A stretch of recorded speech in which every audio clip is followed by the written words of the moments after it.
మనం ఇంతకు ముందు వీడియోస్లో నలదమయంతుల చరిత్రను, అలానే మహాభారత యుద్ధం తర్వాత పాండవ వంశం ఎలా ముగిసిందో, కలియుగం ప్రారంభం మరియు కలియుగ రాజ్యాలు ఎలా స్థిరపడిందో తెలుసుకున్నాం. మహాభారత యుద్ధం తర్వాత పరీక్షిత్ మహారాజు పట్టాభిషేకం నుంచి కాలక్రమేణా కురువంశం ముగింపు వరకు చూసాం. కానీ ఇప్పుడు ఈ వీడియోలో మహాభారత యుద్ధం తర్వాత నుంచి మహాభారత యుద్ధాన్ని జయించిన పాండవుల ముగింపు ప్రయాణం ఎలా సాగిందో, తన కన్న కొడుకు చేతిలో అర్జునుడు మరణించి మళ్ళీ అతను ఎలా బతికి బయటపడ్డాడో, గెలిచినా ఓడిపోయినట్లు మిగిలిపోయిన పాండవుల మనసుల కథ ఏమిటో ఈరోజు వీడియోలో తెలుసుకుందాం. అంతేకాదు, పాండవులు నిర్మించిన ఆనాటి మాయానగరం ఇంద్రప్రస్థానం విశేషాలు, దాని ప్రాముఖ్యతను కూడా రాబోయే వీడియోలో వివరంగా తెలుసుకుందాం. ఇప్పటి వరకు జరిగిన కథకు సంబంధించిన వీడియోస్ మీరు ఇంకా చూడకపోతే కింద డిస్క్రిప్షన్లో లింక్ ఉంది, వెళ్ళి తప్పక చూడండి. యుద్ధం ముగిసిన వెంటనే దుర్యోధనుడు పతనం తర్వాత పాండవులు గెలిచిన ఉత్సాహంతో తమ రథాలపై కౌరవ శిబిరంలోకి ప్రవేశించారు. ఆ సమయంలో శ్రీకృష్ణుడు అర్జునుడితో, అర్జున, ఈరోజు నువ్వు ముందు రథం దిగు, ఆ తర్వాత నేను దిగుతానని అంటాడు. సాధారణంగా ఎప్పుడు రథసారథే ముందు దిగి మహారథికి దారిస్తాడు. కానీ కృష్ణుడు చెప్పాడని అర్జునుడు ముందు దిగాడు. కృష్ణుడు రథం దిగి ఆ రథంపై ఉన్న హనుమంతుడి వైపు చూడగానే హనుమంతుడు అదృశ్యమయ్యాడు. మరుక్షణమే అర్జునుడు రథం, దాని కట్టిన గుర్రాలు ఒకసారిగా మంటల్లో కాలి బూడిదైపోయాయి. అర్జునుడు ఆశ్చర్యపోగా కృష్ణుడు ఇలా చెప్పాడు, అర్జున, భీష్ముడు, ద్రోణుడు, కర్ణుడు, అశ్వత్థామలు వేసిన దివ్యాస్త్రాల వేడి వల్ల ఈ రథం ఎప్పుడో కాలిపోవలసింది. కానీ నేను రథసారథిగా ఉండడం వల్ల, నీ రథంపై హనుమంతుడు కూర్చోవడం వల్ల నా దైవక శక్తితో దాన్ని ఇంతకాలం రక్షించాను. యుద్ధం ముగిసింది కాబట్టి నా శక్తిని ఉపసంహరించుకున్నాను, అందుకే అది కాలిపోయింది అని చెప్పాడు. దీంతో పాండవులకు తాము గెలిచింది తమ శౌర్యం వల్ల మాత్రమే కాదని, కృష్ణుడి లీల వల్ల కూడా అని అర్థమవుతుంది. యుద్ధం ముగిసిన తర్వాత, అదే 18వ రోజు రాత్రి, కౌరవపక్షాన్ని మిగిలిన అశ్వత్థామ, కృపాచార్యుడు, కృతవర్మలు కలిసి గాయపడిన దుర్యోధను వద్దకు వెళ్లారు. దుర్యోధనుడు తొడలు విరిగి రక్తం మడుగులో ప్రాణాపాయ స్థితిలో పడి ఉన్నాడనే వార్త అశ్వత్థామ గుండెల్లో మంటలు రేపింది. ఆ తర్వాతే అశ్వత్థామ ఉప పాండవులను చంపడం, ఉత్తర గర్భాన ఉన్న పరీక్షితుని చంపడానికి ప్రయత్నించడం, ఆ సమయంలో శ్రీకృష్ణుడు పరీక్షితుని కాపాడి అశ్వత్థామకు క్షపించడం జరిగింది. ఈ కథకు సంబంధించిన వీడియో లింక్స్ కూడా కింద డిస్క్రిప్షన్లో ఉంది. యుద్ధం ముగిశాక హస్తినాపురంలో స్త్రీలందరూ యుద్ధభూమికి చేరుకున్నారు. ధర్మరాజు ఆజ్ఞ మేరకు బ్రాహ్మణులు, మంత్రులు కలిసి చనిపోయిన వీరులందరికీ అంతిమ సంస్కారాలు చేశారు. ఆ తర్వాత రాజవంశకులంతా గంగానది తీరానికి చేరుకొని చనిపోయిన తమ పితృదేవతలకు, బంధువులకు జలతర్పణం ఇవ్వడం ప్రారంభించారు. అందరూ తర్పణాలు ఇస్తున్న సమయంలో కుంతీదేవి కన్నీళ్లతో ధర్మరాజు వద్దకు వెళ్ళి, నాయనా, రాధేయుడు, కర్ణుడు అని మీరు పిలిచే ఆ మహావీరుడు కూడా తర్పణం వదలండి. ఆయన మీ శత్రువు కాదు. నా కన్యత్వంలో సూర్యభగవానుడి వల్ల పుట్టిన మీ అందరికంటే పెద్దవాడు అని అసలు రహస్యాన్ని బయటపెట్టింది. ఆ మాట వినగానే ధర్మరాజు యుధిష్ఠిరుడు గుండె పగిలినంత పని అయింది. అమ్మా, ఎంత ఘోరం చేశావు! మా స్వహస్తాలతో మా అన్ననే చంపుకునేలా చేశావు. ఈ నిజం ముందే తెలుసుంటే కర్ణుడిని రాజు చేసి మేము అతని సేవకులం అయ్యేవాళ్ళం కదా. ఇంతటి కురువంశం నాశనం జరిగేది కాదు అని విలిపించాడు. అన్నను చంపిన పాపం తనను చుట్టుకుంటుందనే ఆవేదనలో లోకంలో స్త్రీలందరినీ ఉద్దేశించి, ఇకపై ఈ భూమిపై ఏ స్త్రీ కూడా తన మనసులో ఎలాంటి రహస్యాన్ని దాచలేదుగాక, అలా దాచాలని చూస్తే ఆమెకు మనశ్శాంతి ఉండదు అని తీవ్రమైన శాపాన్ని ఇచ్చాడు. అందుకే ఇప్పటికీ స్త్రీల రహస్యాలు దాచలేరనే నమ్మకం సమాజంలో బలపడిపోయింది. ఆ తర్వాతే కృష్ణుడు గాంధారిని కలవడానికి వెళ్ళాడు. ఆ సమయంలో తన 9 కుమారులను కోల్పోయిన గాంధారి దుఃఖం ఆగ్రహంగా మారింది. ఆమె కృష్ణుడి వైపు చూసి, ఓ కృష్ణ, నువ్వు తలుచుకుంటే ఈ యుద్ధాన్ని క్షణంలో ఆపేవాడివి. కానీ నీ రాజకీయ చతురతతో కురువంశం మొత్తం నాశనం అయ్యేలా చేశావు. ఒక తల్లి పడే పుత్రశోకం ఏమిటో నీకు కూడా తెలియాలి. అందుకే నీ యాదవ్ వంశం కూడా ఒకరినొకరు కొట్టుకొని ఇలాగే సర్వనాశనం అయిపోతుంది. నువ్వు కూడా అనాథల అడవిలో మరణిస్తావని శపించింది. శ్రీకృష్ణుడు ఏమాత్రం చలించకుండా, అమ్మా, యాదవుల్ని చంపే శక్తి ఈ లోకంలో ఎవరికీ లేదు. వారిని వాళ్ళే చంపుకోవాలి. ఆ సమయం కోసమే నేను కూడా ఎదురు చూస్తున్నాను. నీ శాపం ద్వారా ఆ కార్యం నెరవేరుతుందని తన మనసులో అనుకొని చిరునవ్వుతో ఆ శాపాన్ని అంగీకరించాడు. గంగానది తీరంలో 1 నెల రోజుల పాటు మైలు మరియు కర్మకాండలు ముగిసిన తర్వాత శ్రీకృష్ణుడు సూచన మేరకు హస్తినాపురానికి ప్రయాణమయ్యారు. హస్తినాపురానికి వచ్చే దారిలో ధృతరాష్ట్రుడు తన 9 కుమారులను చంపిన భీముడిపై తీవ్రమైన కోపంతో ఉన్నాడు. పాండవులు భేటీ అయినప్పుడు భీముణ్ణి ఆలింగం చేసుకోవాలని పిలిచాడు. ధృతరాష్ట్రుడికి ఏనుగుల బలం ఉందనే విషయం, కోపంతో అతన్ని భీముణ్ణి నలిపేస్తాడనే నిజం శ్రీకృష్ణుడికి ముందే తెలుసు. అందుకే కృష్ణుడు అసలు భీముణ్ణి పక్కకు జరిపి, కౌరవులు గతంలో గతయుద్ధ సాధన కోసం వాడిన ఒక ఇనుప భీముడి విగ్రహాన్ని ధృతరాష్ట్రుడికి ఎదురుగా ఉంచాడు. ధృతరాష్ట్రుడు ఆ విగ్రహాన్ని భీముడు అనుకొని గట్టిగా కౌలిగించుకున్నాడు. అతని బలహీనమైన కోపానికి ఆ ఇనుప విగ్రహం ముక్కలైపోయింది. ఆ తర్వాత ధృతరాష్ట్రుడు కోపం చల్లారి నిజం తెలుసుకొని పాండవులను ఆశీర్వదించాడు.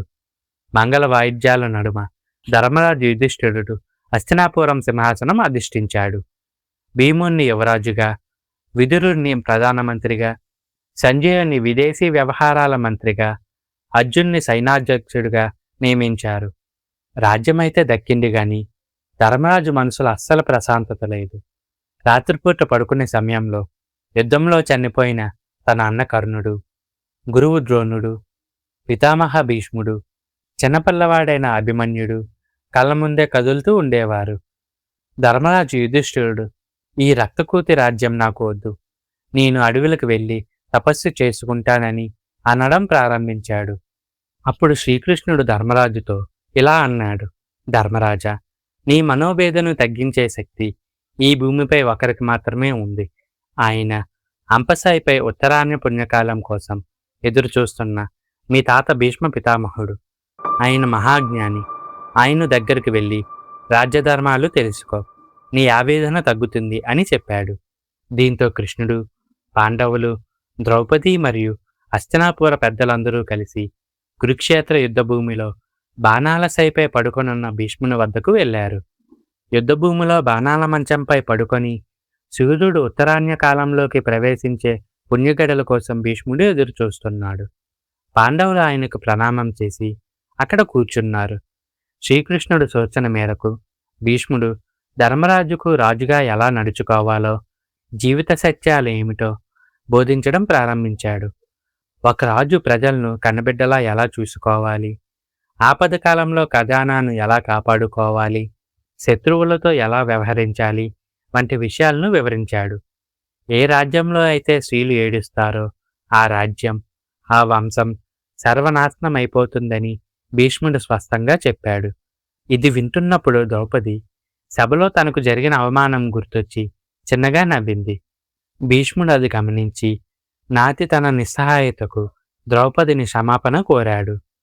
ధర్మరాజు యుధిష్ఠిరుడు భీష్ముణ్ణి ఒక అద్భుతమైన ప్రశ్న అడిగాడు. పితామహ, ఈ లోకంలో అందరికీ లభించే గొప్ప ఆశ్రయం ఏది?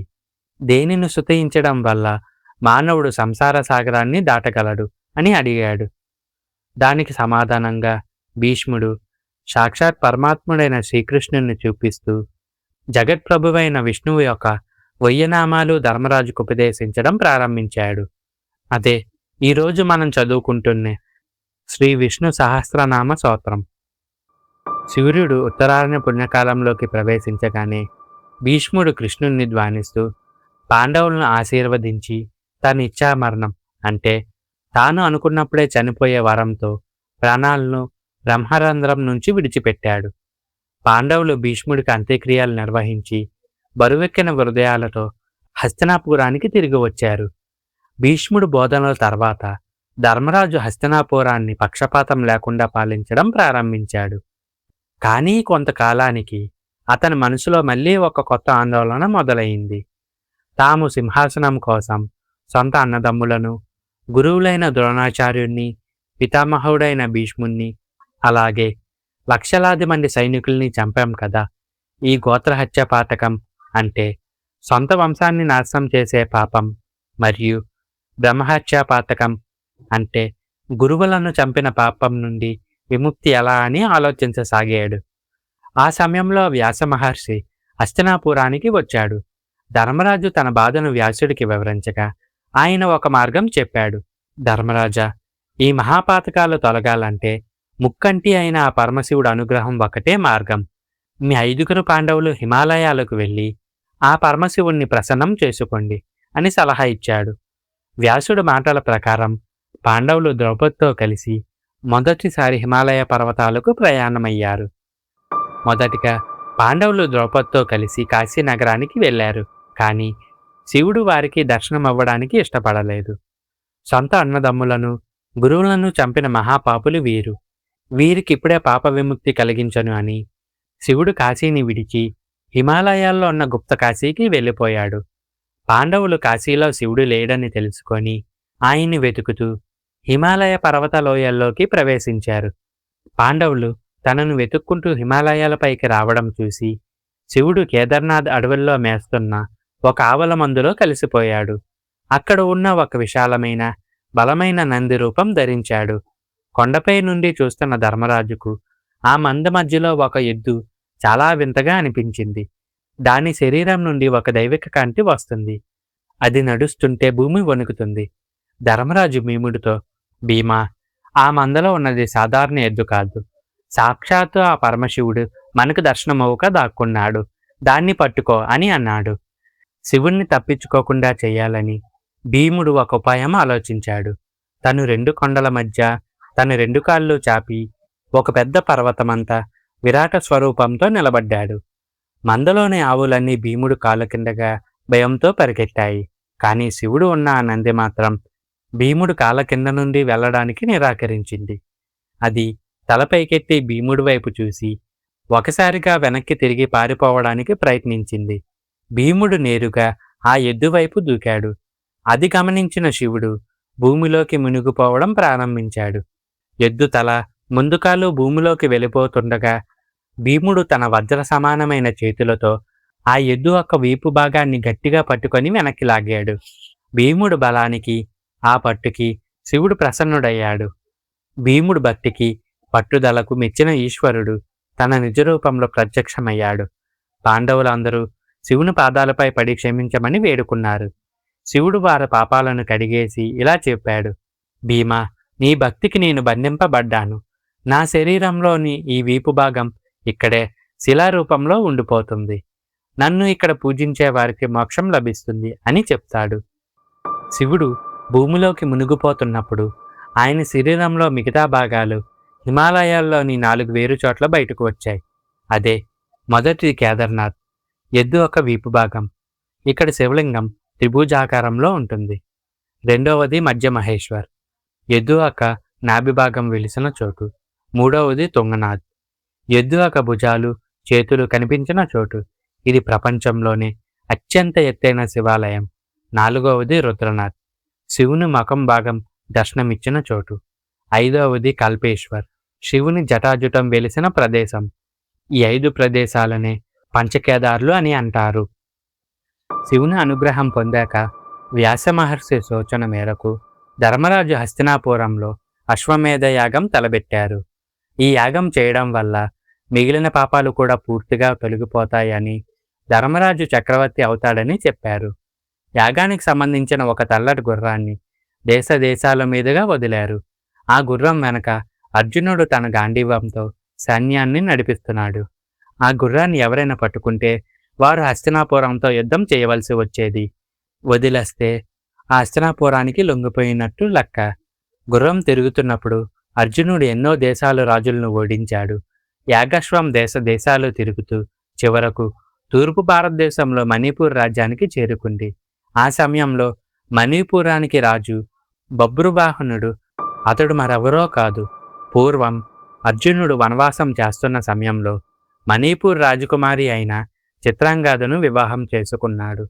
వారిద్దరికి పుట్టిన కుమారుడే ఈ బభ్రువాహనుడు. హస్తినాపుర అశ్వమేధ గుర్రం తన రాజ్యానికి వచ్చిందని, దాని వెనక తన తండ్రి అర్జునుడు సైన్యంతో వస్తున్నాడని బుభ్రవాహనుడికి తెలిసింది. అతను సంతోషంతో, ఎంతో వినయంతో రత్నఖచ్చితమైన పూలమాలను, కానుకలను తీసుకొని సైన్యం లేకుండా కాలినడకన తండ్రికి స్వాగతం పలకడానికి రాజ్య సరిహద్దులకు వెళ్ళాడు. తండ్రి పాదాలకు నమస్కరించాడు. కాని అర్జునుడు అది చూసి తీవ్ర ఆగ్రహాన్ని వ్యక్తం చేశాడు. ఒక క్షత్రియుడు కొడుకుగా ప్రవర్తించిన తీరు అతనికి నచ్చలేదు. అర్జునుడు ఇలా అన్నాడు: బభ్రువాహన, నువ్వు క్షత్రియ వంశంలో పుట్టి కూడా ఇంత పిరికివాడివా? యాగగుర్రాన్ని బంధించి యుద్ధం చేయాల్సింది పోయి ఇలా చేతులు కట్టుకొని శరణు కోరడానికి వచ్చావా? నీలాంటి పిరికివాడు నా కుమారుడని చెప్పుకోవడానికి నేను సిగ్గుపడుతున్నాను. నాపై భక్తి ఉంటే వెంటనే వెళ్ళి ఆయుధం పట్టుకొని నాతో యుద్ధం చేయి అని అవమానించాడు. తండ్రి మాటలకు బభ్రువాహనుడు ఎంతో నొచ్చుకున్నాడు.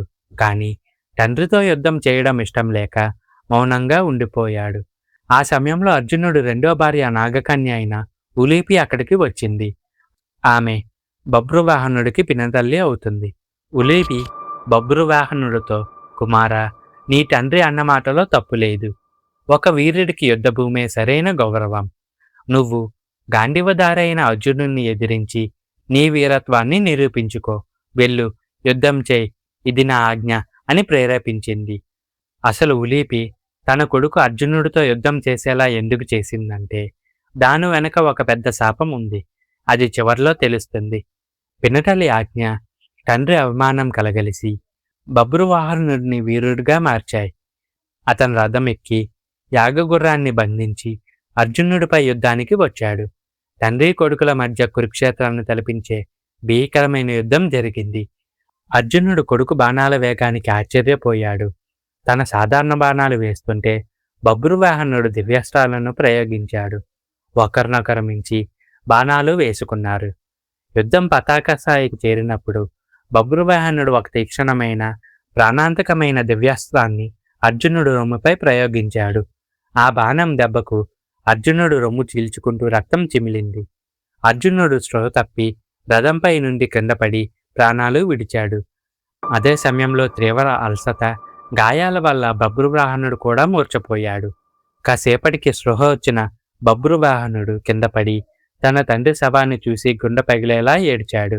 నేను ఎంతటి పాపిని, నా చేతులతోనే నా తండ్రిని చంపుకున్నాను అని కన్నీరు మున్నీరు అయ్యాడు. విషయం తెలిసిన తల్లి చిత్రాంగద కూడా అక్కడికి వచ్చి భర్త శవాన్ని చూసి విలపించింది.